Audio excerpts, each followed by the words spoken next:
Okay, this is going to be a little obnoxious, but I'm going to take a victory lap here. Nobody has written and spoken and brought more attention to the problem of black violence in schools than good old Colin, right here in these videos, in my books, in my articles, and in my podcast, including one coming out tomorrow. And the teachers are finally starting to catch up. Well, let me rephrase that. The teachers are starting to speak out. We've done this story now about 3 or 4 times about teachers around the country finally coming forward and saying, hey, these schools are a mess. They're dangerous to us. And so the latest example is down in Nashville, Tennessee. And we've got a great video coming up in about 2 or 3 minutes, about a bunch of teachers in Nashville getting together and just describing their classrooms almost word for word, the way we've been talking about conditions in black schools for a long time. So why don't we start with this article from a publication called Education News. Headline: Total chaos, assault, death threats. Nashville teachers slam failed restorative justice student discipline. Here's the text. We'll go through a little bit of this article. A dozen teachers in Metro Nashville public schools agreed to discuss rampant student violence. Rampant student violence. In a teacher town hall coordinated by a local TV station last weekend that focused on student discipline policies promoted by the district superintendent. Here's the money graph. Ready? Quote, the policies fall in line with efforts by the Obama administration to reduce the disproportionate number of suspensions for minority students, mostly by keeping kids in school who don't deserve to be there and who disrupt learning for their classmates. In school districts across the country, the federal government encouraged schools to exchange suspensions for talking circles, counseling, or other restorative justice techniques that teach students there's no repercussions for bad behavior. Numerous Nashville teachers called their schools total chaos, with some receiving injuries and death threats with no help from the administrators. Students are in school and they are disruptive. They are running through the halls and they are using profanity and hurting other students, said one guidance counselor. Students have become so emboldened they are now verbally abusing school police, prompting the Metro Nashville Police Department to pull 3 school resource officers from 2 schools earlier this month and move them elsewhere to avoid harassment. Yeah, there was an article on that too. Over and over and over. This article goes on and on and on. Large-scale disruption, large-scale black violence, mayhem, chaos, black students, black schools. And the teachers the teachers are telling us as well as they can. It can't get any worse. There's no learning. It's all danger. It's all chaos. Why don't we hear a little bit of it from the teachers? Help me understand what you're experiencing every day. Chaos. Total chaos. Chaos? Just chaos. Right. I mean, there's just no accountability for the students. More than any other issue, these veteran Metro Schools educators say that student discipline, or the lack of it, has become a huge concern under Dr. Sean Joseph, as the school's director tries to dramatically reduce the number of students being suspended. Students are in school and they're disruptive and they're running through the halls and they are using profanity and hurting other students. Elementary guidance counselor Constance Wade and these teachers from across Nashville acknowledge that Joseph's push to keep children in school, especially children of color, is a good idea. But that hasn't stopped students from taking advantage of those good intentions. You reduce discipline because we cannot suspend students. But then by the same token, you've kind of open up a Pandora's box because students aren't always feeling like they get consequences, so they continue. Students walk in and out of classes, they walk out, And when they come back, they're laughing, and it's more disruptive because they know they can do it. And it's like a domino effect. When one child sees that nothing's going to happen, then the rest of them will follow suit. Oh, well, nothing's going to happen to me because nothing happened to my classmate. Right. One of my former students was arrested for the killing of the singer-songwriter. The teens in court today got to the magistrate, turning around, talking, and laughing enough during the hearing for criminal homicide, the magistrate threw them out. You saw where they were kicked out of the the courthouse because of their behavior. Picture that in the classroom. We can't kick them out like the judge did. And I had a student that actually threatened to kill me.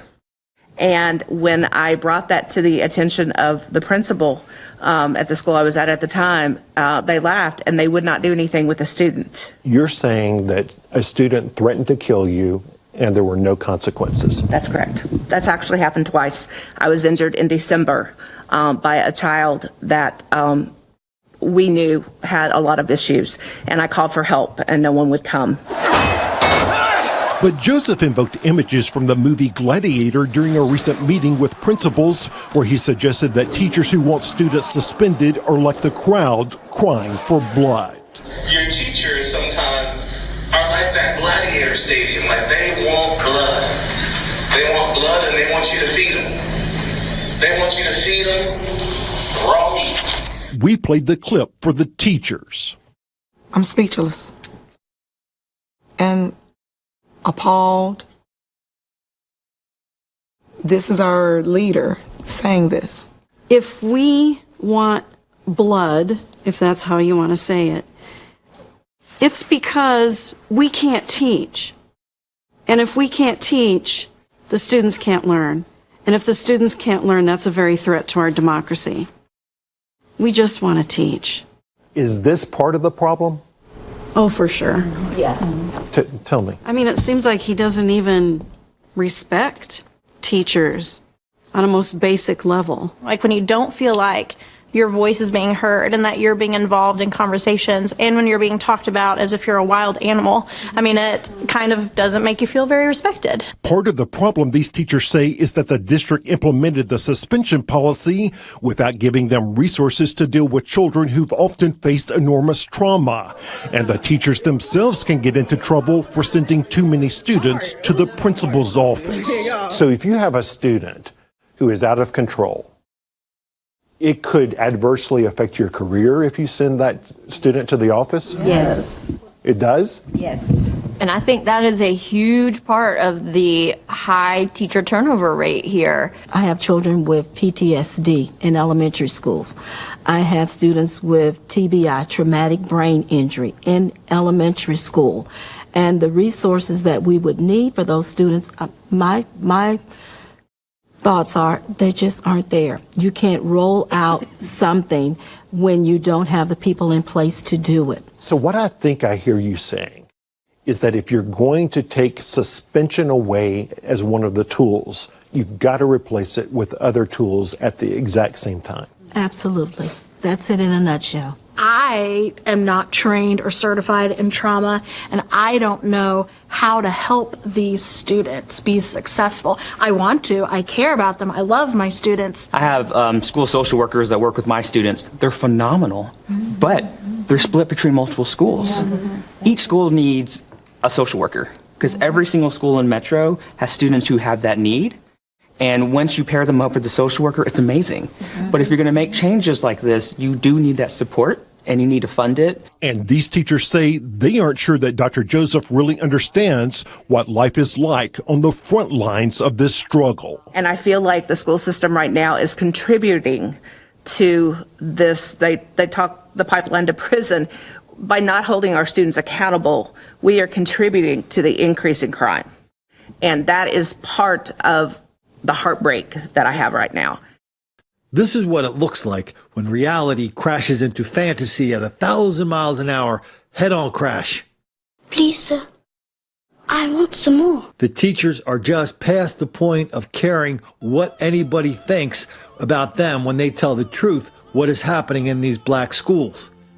I was going to add 2 more clips to this video, but that would have exceeded my minds.com limit of 15 minutes. So I'll put them in another video, and I'm going to put them in a podcast tomorrow, Thursday, when we talk about this tomorrow on my podcast. So you can check out either one there. We'll get a little bit more in depth into it on the podcast. One came from Memphis. One came from Mobile, Alabama. Exact same story. The teachers are just sitting there going, yeah, our schools, our black schools are just one huge cesspool of chaos, mayhem, violence against the cops who go there. Violence against the principals. How many of these stories have we done? How many hundreds have we done? It's all on video, people. It's not just good old Colin sitting here asking you to take my word for it. The teachers have been dealing with this for 10 years. 8 years of Obama, 2 years of Trump while they try to trim back the weeds that have grown up in these schools. I don't know if they can do it now or not. Don't know if they can do it. Don't know how they can do it. Unless they pull the whole thing out by the roots. Get rid of this fairy tale that black students and white students are equal in suspension and behavior and performance. And if they're not equal, there is a disparity. There's only one reason only, and that's white racism. Boy, that's part of the greatest lie of our generation. The hoax of black victimization. That's what we expose here every day. Every once in a while, some teachers, something happens where they get a little bit smarter than they were a year or two ago. Happy to have you on board, teachers. Keep speaking out. Keep joining other teachers around the country who are saying the exact same thing. We've documented that too. But we get a ton of letters here from retired teachers, supplementing their letters from white kids that went to black schools. Exact same story. Violence, mayhem, chaos. And more people are just getting to the point where they couldn't care less whether the black kids get angry.